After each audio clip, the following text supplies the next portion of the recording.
As Terry said, this is a tale of two tall timber buildings, and I'm going to go quite fast because if I get through the two, I do have a third one that I'm happy to share that's a more recent building. Okay, so I thought before I'd start, I'd just address the question of why timber and why now.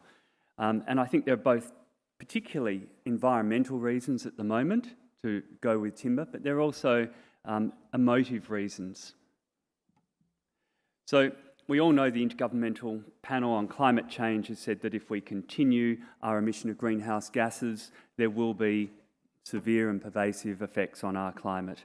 And one of the great things about timber is that for every dry tonne of timber produced, 1.8 tonnes of carbon dioxide is sequestered from the atmosphere.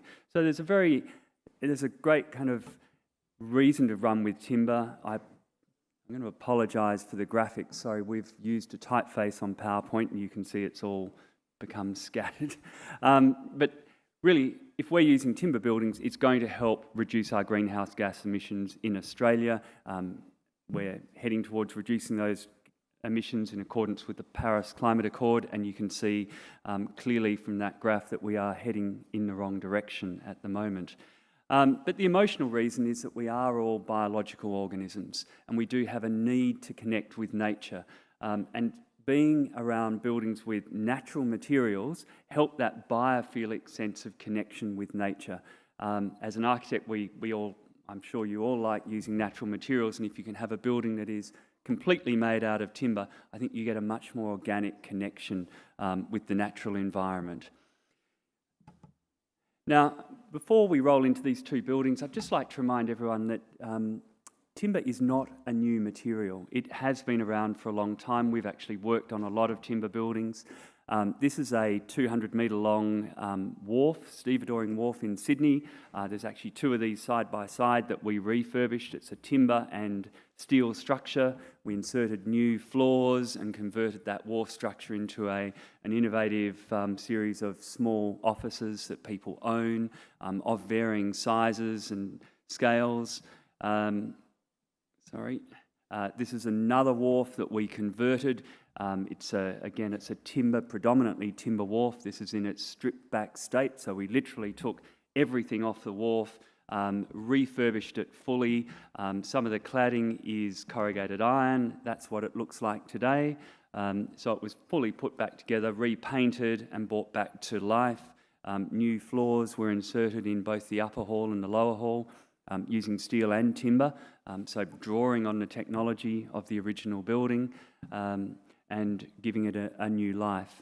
And so both those buildings are now over 100 years old. They've been repurposed and are working very well today. And this is a warehouse in Pyrmont. It's actually an 8-storey warehouse. It has a brick facade, but the entire timber structure in it it's all timber. When we first went to this building, it had a typical ceiling tiles through it. All of the timber columns were clad in plasterboard. The lobby, which you see here, was completely clad in plasterboard with decorative kind of postmodern stepped pediments to encompass the sort of T-section on top of the column. And we literally just took all the plasterboard off and revealed the original structure. So it's an 8-storey building in timber. I think it's from about 1912. So again, over 100 years old. So I guess the point of that is this is not brand new technology. We're really rediscovering how we used to build 100 years ago. So I'll just start with the first building is 118 Mount Street. This is a competition for a high-rise that we did in North Sydney. It was going to be 22 stories. And when we were researching this competition, it was for a firm that you'd all know, Zurich Insurance. And there was a statement from their CEO saying that by 2020 their goal was to reduce carbon emissions from their buildings and travel by 50%. And when we saw this, we thought this is absolute gold. This is a perfect opportunity to show them, let's do a building that reduces carbon emissions. You can see the building, well, hopefully you can see it. I don't know how to point, but it's the tiny red dot. I'll try to just here. Adjacent to the freeway, so it's a got a very prominent location adjacent to the freeway. It has good views to the east and to the south, so it has harbour views, and I'll show you that is the views from the lower levels, but once you get up high you get fantastic harbour views, but you can see that exposure to the freeway. And the building that's there at the moment is very small, and whilst the building that can take its place was 22 stories, other buildings in North Sydney are 40 stories. So this was never going to be a building that would stand out by its height. We thought it needed to stand out for other reasons. The sun, so the site has a building immediately to the north, so it gives it a lot of north solar protection. It also has some fairly tall buildings to the west, so it gave it some west solar protection. It's quite a busy intersection, both for pedestrians coming around and for vehicles. And in the past, if you look closely at that floor plan, you will see it had a 45-degree corner taken off it, really to encourage cars to go much quicker around that corner. The council's since undone that, and I'll show you how we took advantage of it.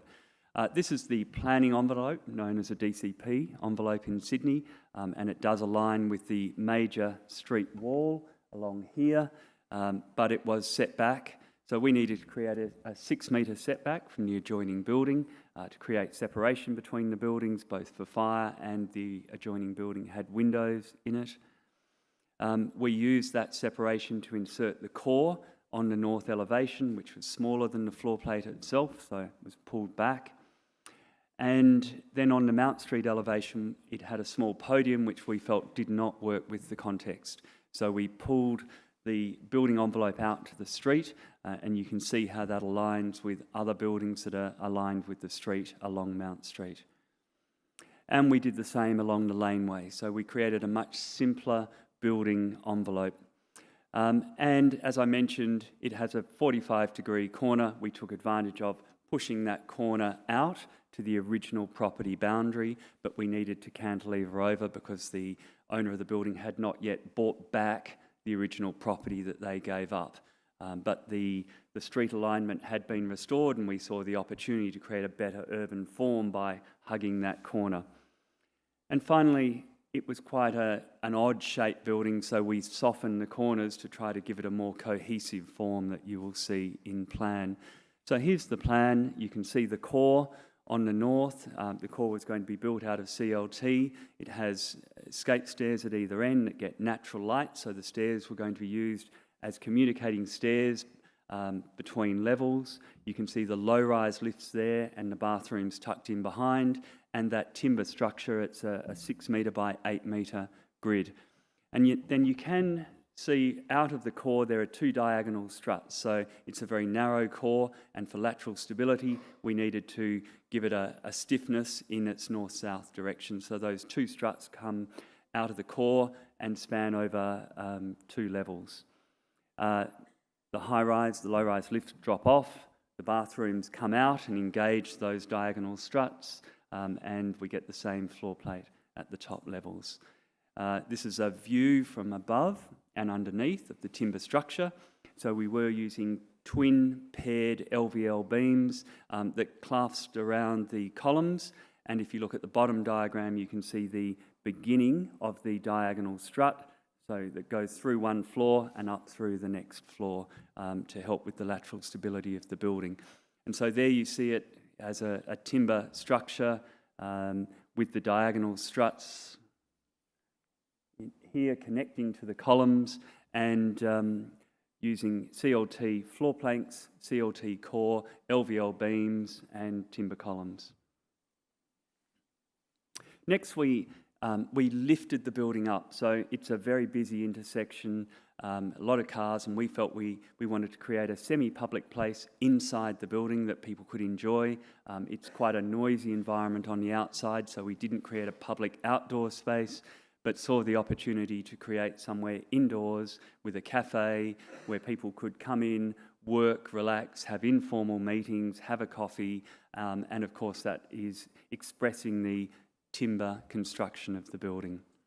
And at the top of the building, we recessed the building back where it meets the sky and took the opportunity to create somewhere at the top of the building where there was an outdoor terrace where people could meet. So this would be one of Zurich's floors. They were going to occupy almost all of this building. They could have outdoor meetings, lunches, informal meetings on that sky terrace, and it was going to be planted out so that you would have at the top of the building plants and an expression of Zurich's values, reducing its carbon emissions and doing a timber building that incorporates nature and celebrates this in the sky plane. And that is a view of that terrace with the planting. The tall glazing is protecting from the winds at the top of the building, but you can see the potential there to have a beautiful outdoor space for employees. And a vision of the building, as I said, it's 22 stories. It's not a massive building for North Sydney, but we felt that it could really stand out as being a timber building. It's got timber Venetians, which I'll show you through in a minute. So these are some of the studies for the facade. What we ended up doing was creating, it's got double glazing on the outside and using operable timber Venetians to deal with the heat load. So we had quite a clear glass, and you would see the warmth of these timber Venetians on the inside, and we were using them as a cavity to draw the heat out at the top. So it was trapping the heat in this cavity between the blinds and the external glass. You can also see the raised floor. So the idea was that we were going to deliver mechanical services from the floor. And we incorporated a series of vertical recess slots so that we could open up the building to natural ventilation. So there you see, looking up at the building, you can see the timber Venetians and you can see those recess slots, and they would have operable panels that open the building up. So if you wanted fresh air, you can open those slots in the building. So another view looking up, and a view of this curved glass facade as you go past.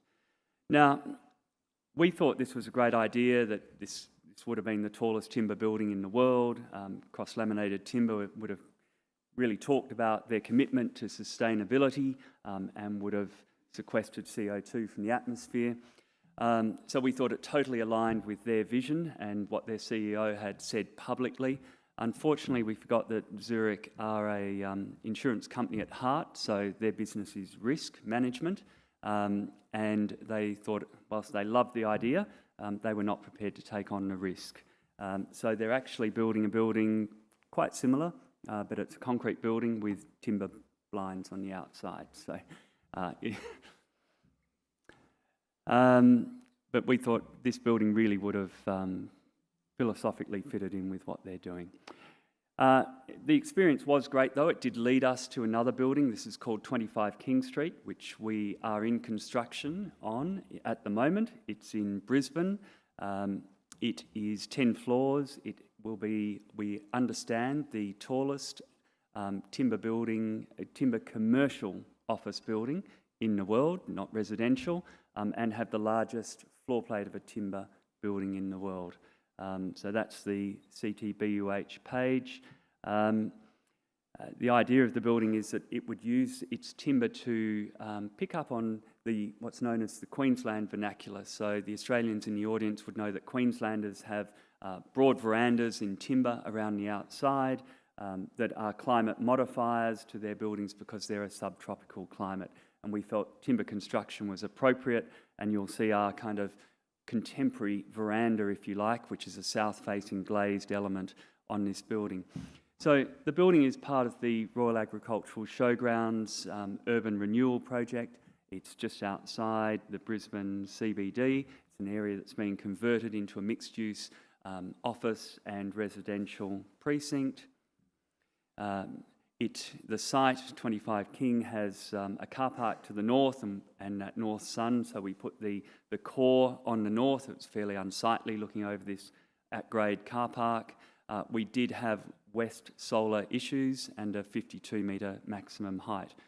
So first of all, we addressed the west sun, which is very intense in Queensland, and I think you can see there that we've got a series of folded horizontal and vertical sunshades that really protect from that late afternoon sun. Then we created this street response, which is our kind of veranda. It's a 4 metre deep, very transparently glazed element facing south that really expresses the timber in the building and allows that connection between indoors and outdoors, with the south facade not getting the sort of heat load that the other facades achieve. And we needed an urban response to the street, so we lifted that form up on a series of columns, and we paired the columns as they come to the ground to reduce the number of columns and open up the colonnade. And we had a cafe on either side of a lobby that was recessed, so really creating an active streetscape with a colonnade so that there was areas where people could have a coffee, lunch, meet, indoors, outdoors. Queensland has a very lovely climate many times of the year, so the idea that these spaces can completely peel open and open up, and you start to see the paired columns there where we've reduced 2 columns down to 1 point on the ground to open up the ground plane as much as possible and create this very public, open streetscape that engages the building with the streetscape beyond. The idea was to express the timber structure wherever we could. So you can see again, it's a 6 metre by 8 metre timber structure, primary beams running out from the core, and a series of K-braces providing the rigidity for this building on each of the elevations. It is it's a timber core. The services are all organised so they align with the timber structure. The beams are notched, I'll just show you that, notched against the core and against the perimeter. This is the veranda zone, to allow the lateral distribution of services. So you can see them coming out of the core and distributing along there and also distributing along the south face. So the beams notched to integrate the services. That is a view looking inside the building. The idea is to expose the services so you can see the timber construction. One of the challenges was the fit out. We have a smaller column grid, so tenants were saying, does that work? So we did quite a number of different test fits showing people, look, whilst it's only 6 metres by 8 metres, it works for a lot of fit out scenarios. Another view of the inside showing you the services along the veranda zone and the K-bracing. And 2 sections of the facade. On the right-hand side is the west facade with its horizontal and vertical sunshades, and on the left-hand side is the clear glazing to the veranda element. There you see the timber being expressed through the building itself, particularly on that south facade, which has a clearer glass. And at night, of course, this building glows from the inside and you can see that bracing going up the building. Inside the lobby, I should say the basement is concrete, and everything up to the core up to ground floor is in concrete. From above ground floor, everything's in timber. So you can see the lifts in the background. The core is concrete, but it's finished in a board-marked timber concrete, so we've sandblasted timber boards and left the core exposed. The idea is that this building is as natural as possible. We're not covering up services or construction finishes. And we have this green wall on a chevron pattern as it comes into the building, so the panels angle out towards the light as you come into the building, so they get as much natural light as possible. And on the other side is a mirror. So we're not getting the light on that side, but we're actually reflecting the green walls on the way out. So the building is designed, it's CLT and glulam throughout. It will be 6 Green Star and 5-star Neighbours Energy rating. It is under construction at the moment. Timber has been ordered but hasn't yet arrived on site. I do have 5 minutes left. Can we show one more project? And I thought I'd show you one competition. It's more of a low-rise building, but it's something we did for one of the universities here. They have a campus called Blackfriars Campus, surrounded by heritage buildings, which you can see here. The site outlined here does have heritage walls that had to be retained. It came with a very, let's be frank, ugly envelope, which we looked at and tried to unpick why the envelope was what it was.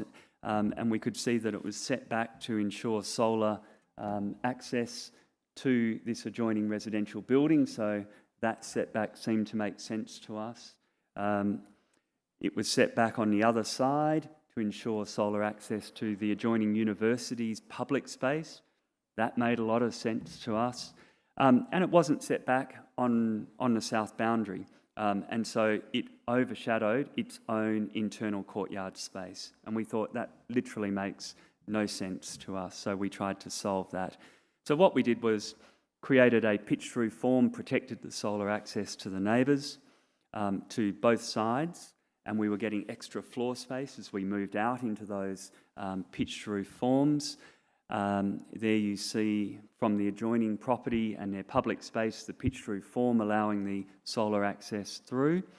And that allowed us to remove and create a pitch towards our own site to let sunlight into our own green space. So we literally, by pushing out to the sides but protecting the sun, allowed ourselves to get sun to this university's own campus. And there you see this building having a pitched roof form towards our own green space. I'll tell you about the two vertical slots in a minute. And you can see the way those vertical slots frame the views to this green, very special green space between what was a historic boys' school and a historic girls' school. So it's quite a special part of Sydney. It was a deep floor plate, so we created vertical slots to let sunlight deep down into the floor, but also two of the floors had to be underground because of the height limit on this site.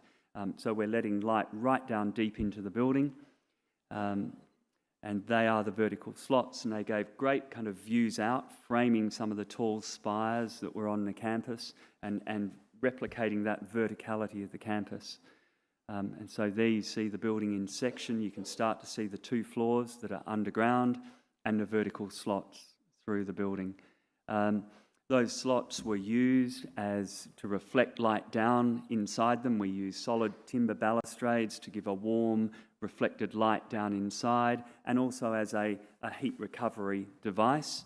And we also integrated in the base of the building these two ventilation stacks that we bought in, cooled natural air that was cooled from the ground and released into the bottom of the building that could filter up through these slots. That is the floor plate with the two slots. There are bridges connecting the floors, and it was an innovation campus. We thought the idea was the middle area would be a social hub where everyone could get together, where people coming out of the lifts would bump into others, and then the two plates on either side would be the quiet work zones. And so you would come together in the middle for the informal collaboration and meeting, or go and do research on the outside in your quiet zone. So it worked very well in terms of how the occupiers wanted to use this building. That was an example of a fit-out for the tenant. And finally, we sunk a courtyard into the front of this building, connecting the two slots together to put light down into the bottom two floors. And that's a section through, so you can see the two below-grade floors, the sunken courtyard, and how these two slots are also providing the light down to those lower two levels. And interestingly, we said, let's make these lanterns and create a modern interpretation of the spires that are on the site. So they were, in a sense, environmental lanterns that picked up on the verticality of some of the historic spires. And that's a view of the building addressing the courtyard on the campus. It was a complete CLT structure. It had a perimeter braced frame. It's a 3 metre by 3.8 metre braced grid, bracing those three independent floor plates. We couldn't rely on the core as a single lateral structural device because we had three independent floor plates. We used quite broad LVL beams, almost a band beam type with CLT floors. And this was done with Arup as our structural engineers and Atelier 10 as our environmental engineers. We had fixed louvers on the roof portions. I'm almost there. I see I've run out of time. About to flash red, I'm sure. Fixed louvers to protect from the sun on the roof areas, operable louvers below. We brought services in underneath, so it was a raised floor system, and we allowed for trickle ventilation through the raised floor system at the edges, so that there was a mixed mode system allowing natural ventilation. And that's an overview, just showing you what's important about this historic precinct is really the roof forms are quite a dominant form, and we were trying to create a very contemporary building that fits in with this pitched roof language, but also performs in terms of letting sunlight into the area. And the final thing we did was the external timber was all blackened and charred using a technique called shoshugi-ban from Japan, which seals the timber and gives it a permanent finish. So one of the things we're aware of from our other timber experience is the difficulty of maintaining timber. This would have sealed the timber for forever and given us this quite nice dark blackened finish on the outside, and the building would glow then with the warmth of timber on the inside. Thank you very much.